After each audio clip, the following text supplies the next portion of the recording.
गांव था जिसमें कई लोग प्रेम और मोहब्बत से रहते थे। एक औरत बाहर से आकर बहुत बड़ा बंगला बनाकर उसमें रहने लगती है। वह औरत देखने में बहुत ही खूबसूरत थी, साथ ही दिल की भी बहुत अच्छी थी। वह गरीबों की भी मदद किया करती थी। उसका नाम सरिता था, लेकिन लोगों ने उसका नाम परी रख दिया था।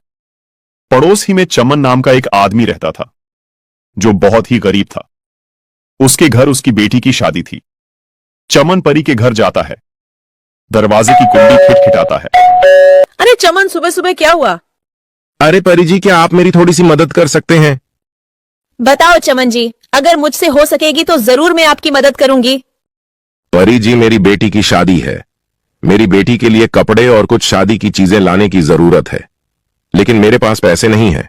महेश पैसे तो दे रहा है, लेकिन बहुत ज्यादा ब्याज पर दे रहा है। इतना मैं कैसे वापस दे पाऊंगा?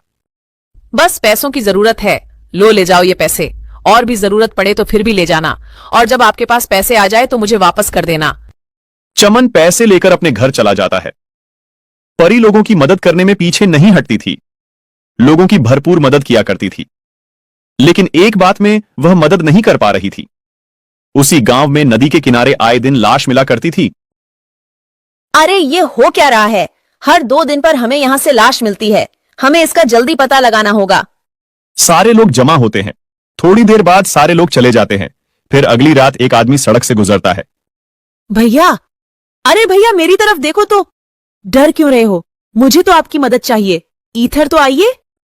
नहीं, हम किसी की मदद नहीं करते हैं। मुझे घर जाने दीजिए। अरे मुझे घर जाने दीजिए। वो आदमी चलने लगता है। एक बार तो मेरी तरफ देखिए, शायद आपका इरादा बदल जाए। नहीं, हमको नहीं देखना। हमको माफ कीजिए, मुझे जाने दो। मैंने कहा ना मेरी तरफ देखिए, समझ नहीं आता? जैसे ही वो देखता है वो मर जाता है। हाँ, कब की रट लगा रहा था। अब तो तेरी लाश घर जाएगी। अगर एक बार मेरी तारीफ कर लेता तो मैं जिंदा छोड़ देती। उसके बाद चुड़ैल उसको नदी के किनारे डाल देती है। अगले दिन सुबह सुबह रीना रोती हुई आती है। सारे लोग जमा हो जाते हैं। क्या हुआ रीना, क्यों रो रही हो? मेरे पति महेश रात को घर नहीं आए। चलो हम उस नदी के पास जाकर देखते हैं। सारे लोग नदी के पास जाते हैं। साथ में परी भी आती है। अरे महेश को किसने मारा? मुझे तो लगता है कोई हमारे गांव को नुकसान करने के लिए ये सब कर रहा है, ताकि लोग गांव छोड़कर चले जाएं। जल्दी उसका पता लगाना होगा। अरे अब मैं छोड़ूंगा नहीं, मैं पता लगा कर रहूंगा कि ये सारा कौन कर रहा है। अगले दिन राहुल गांव के रास्ते निकलता है। तभी आवाज आती है। एक बात सुनो भैया, क्या आप मेरी मदद कर सकते हैं? कौन है तू? इससे क्या फर्क पड़ता है कौन हूं मैं? अच्छा, तुम ही हो जो लोगों को मार डालती हो। हाँ, मैं ही हूं जो लोगों को मार रही हूं। तुम क्या कर लोगे? आज तो तुम्हारी बारी है। हा। अरे नहीं, मुझे पता नहीं था कि तुम एक चुड़ैल हो। मुझे छोड़ दो। तुम्हें लोगों के साथ जो करना है करो, मुझे छोड़ दो। अब तू जिंदा नहीं जाएगा। अभी तो बड़ा उछल रहा था, बड़ी बहादुरी दिखा रहा था। तेरी बहादुरी कहाँ गई? और तुझे मैं छोड़ दूं ताकि तू सारे लोगों को बता दे, ताकि लोग यहां आना बंद हो जाए। अरे नहीं, मैं किसी को नहीं बताऊंगा। किसी के सामने मुंह भी नहीं खोलूंगा कि लोगों को चुड़ैल मार रही है। बस मुझे जाने दो। चुड़ैल उसको भी मार डालती है और नदी के किनारे जाकर डाल देती है। सुबह जब लोग नदी के किनारे पर जाते हैं तो देखते हैं। अरे ऊपर वाले, इसने तो राहुल को भी मार डाला। क्या जरूरत थी अकेले जाने की? क्या हीरो बनने गए थे? कुछ तो करना होगा। अगर रोज रोज इस तरह चलता रहा तो पूरा गांव खाली हो जाएगा। हमें जल्दी से उसी पर निर्णय लेना होगा। हाँ, मेरी तो राय है कि सारे गांव वालों को जमा किया जाए। उसके बाद सारे गांव वालों को जमा किया जाता है। गांव के सरपंच और मुखिया और बड़े बड़े लोग जमा होते हैं। गांव का सरपंच खड़ा होता है और लोगों से कहता है, हर एक आदमी इस मामले में अपनी अपनी राय दे। हमें क्या करना होगा? सरपंच जी, मेरी राय है कि आज रात सारे लोग पूरे गांव में फैल जावे और नदी के पास भी कुछ लोग चले जाएं। लोगों को कौन मारता है सब पता चल जाएगा।